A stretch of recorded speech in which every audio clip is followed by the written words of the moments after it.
UP की चर्चित कुंडा विधानसभा seat पर तनातनी का माहौल है। राज्य भैया के करीबी गुलशन यादव सपा के टिकट पर चुनावी मैदान में उतर चुके हैं।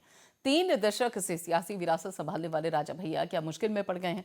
राजा भैया और गुलशन यादव ने शनिवार को नामांकन भी भर दिया। इस दौरान सपा प्रत्याशी गुलशन यादव से सीटे न्यूज के संवाददाता ने खास बातचीत की। प्रतापगढ़ के कुंडा हॉट सीट के प्रत्याशी सपा के प्रत्याशी गुलशन यादव भी हमारे साथ मौजूद हैं और उनसे बात करते हैं। आज ये नामांकन करके आए हैं और उनसे बात करते हैं इनकी चुनावी रणनीति क्या होगी और क्या क्या इनके सामने यक्ष प्रश्न रहेंगे। गुलशन जी, आप सीट 10 में आपका बहुत बहुत स्वागत है। धन्यवाद। क्या मुद्दा रहेगा आपका चुनाव में इस बार? जो हमारे राष्ट्रीय अध्यक्ष जी का मुद्दा है विकास, और हम लोग समाजवादी लोग विकास पे विश्वास रखते हैं। गुलशन जी, अभी आप परसों रात में 11 बजे आप ट्वीट करते हैं कि आपको फला व्यक्ति से, मैं नाम नहीं लूँ, फला व्यक्ति से आपको जान खतरा है। आखिर ये खतरा कैसे आपको महसूस हो रहा है? अभी जैसे मैं नामांकन करके बाहर निकल रहा हूँ, एक शूटर पकड़ा गया होगा, आपने देखा होगा, पिस्टल सहित पकड़ा गया, तो मेरे लिए ही आया था। लोग इतने डरे सहमे हैं, मेरी हत्या कराने पर लग गए हैं। आपकी पत्नी चेयरमैन है कुंडा की, तो क्या विकास से अछूता है? अन्य क्षेत्र और भी क्या? नगर पंचायत कुंडा पूरे उत्तर प्रदेश में जानी जाती है सफाई और विकास के नाम पे। बहुत हमने विकास किया है और आप वहाँ जाके देखिए, शाम को जब घुसेंगे आप तो लगेगा कि आप कुंडा में आए हैं। हर पोल पे लाइट जलती मिलेगी। सुबह जब दुकान खोलते हैं व्यापारी तो झाड़ू लगी हुई रहती है, एकदम साफ स्वच्छ। तो ग्रामीण अंचलों का क्या हाल होगा विकास को लेकर?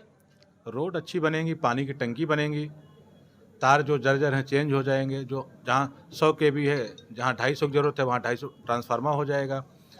किसान को खाद चाहिए, बीज चाहिए, नहर में पानी चाहिए, समय सफाई होती रहेगी। यही हमारे मुद्दे हैं। अच्छा गुलशन जी, एक चीज़ मुझे बताइए, आपके सामने रघुराज प्रताप सिंह है जो कभी आपके साथ रहे हैं, आप उनके साथ रहे हैं। क्या लगता है इस चुनाव को आप कैसे ले रहे हैं? चुनाव हम जीत चुके हैं और हमारा चुनाव जन जन लड़ रहा है, हर एक वोटर लड़ रहा है। आप अपने मतदाताओं के लिए क्या संदेश इस चैनल के माध्यम देना चाहेंगे? बस उनके लिए यही शुभकामना है कि विधायक बनेंगे, विकास करेंगे, जो भी काम कार्य नहीं हुए हैं वो कार्य करेंगे। जो रोड नहीं, आप देखिए वहाँ रोड है ही नहीं है। कुछ कुछ गांव ऐसे हैं जहाँ पे रोड है ही नहीं है। तार की स्थिति है कि लाइट लगती है, थोड़ी देर में चू जाता है तार, तो पूछिए कि भाई क्यों तार लाइट क्यों काट दिया, तो कहते हैं तरवा ठंडवा रहे हैं, लाइटिया काट के तार ठंडवाते रहते हैं।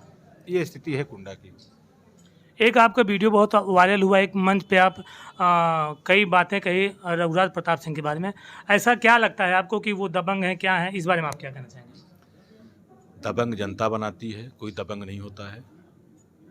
जनता निर्णय करने चल रही है कि कौन दबंग है कौन नहीं दबंग है, और जनता ने मूड बना लिया है एकदम पूर्णतः। तो हमारे साथ इस समय गुलशन यादव जी थे जो सपा से चुनाव लड़ने जा रहे हैं। उन्होंने कहा कि पूरा फोकस मेरे विकास पर रहेगा, जो अभी तक कई वर्षों से वंचित रहा उसमें विकास करूँगा, विकास की गंगा बहाऊंगा। इसी को लेकर मैं अपने मतदाताओं के बीच जाऊंगा और उनसे मत मांगूंगा।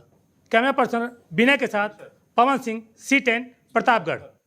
यूपी की चर्चित कुंडा विधानसभा सीट पर तनातनी का माहौल है। राजा भैया के करीबी गुलशन यादव सपा के टिकट पर चुनावी मैदान में उतर चुके हैं।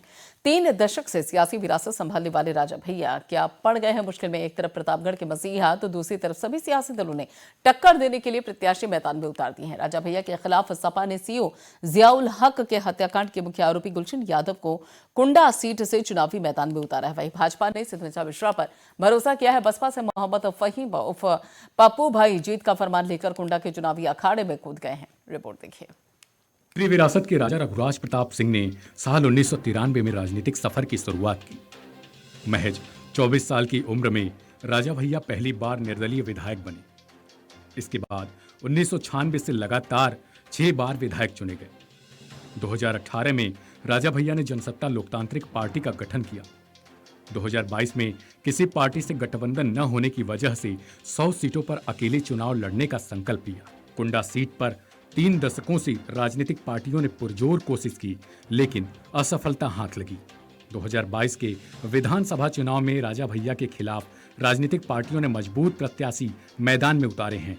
ऐसे में बाहुबली राजा भैया क्या 2022 में अपनी विरासत बचा पाएंगे, ये अपने आप में बड़ा सवाल है।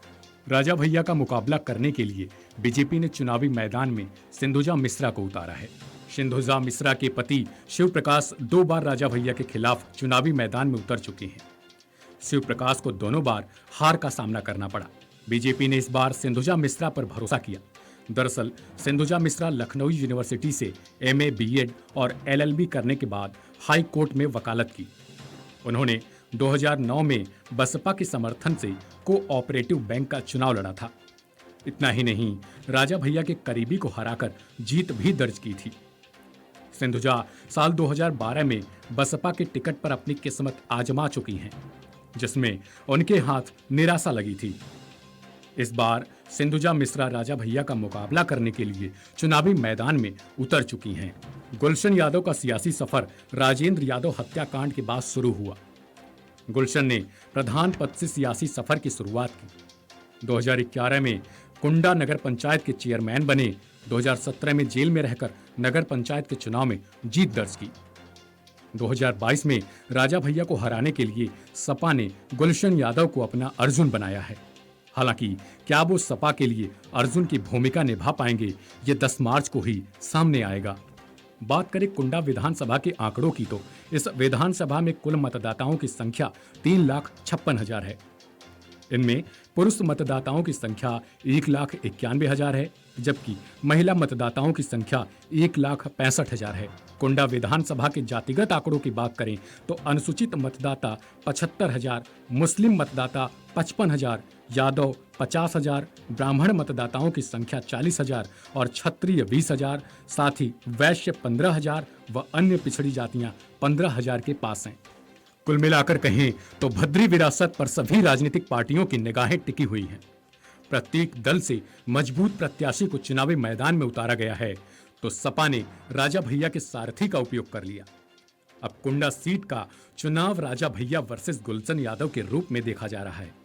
ऐसे में बड़ा सवाल, क्या जातीय आधार पर राजा भैया को झटका लग सकता है? क्या 3 दशक की सियासी विरासत को बचा पाएंगे भद्री नरेश? फैसला सिर्फ 10 मार्च को होगा। Bureau report, CTN news.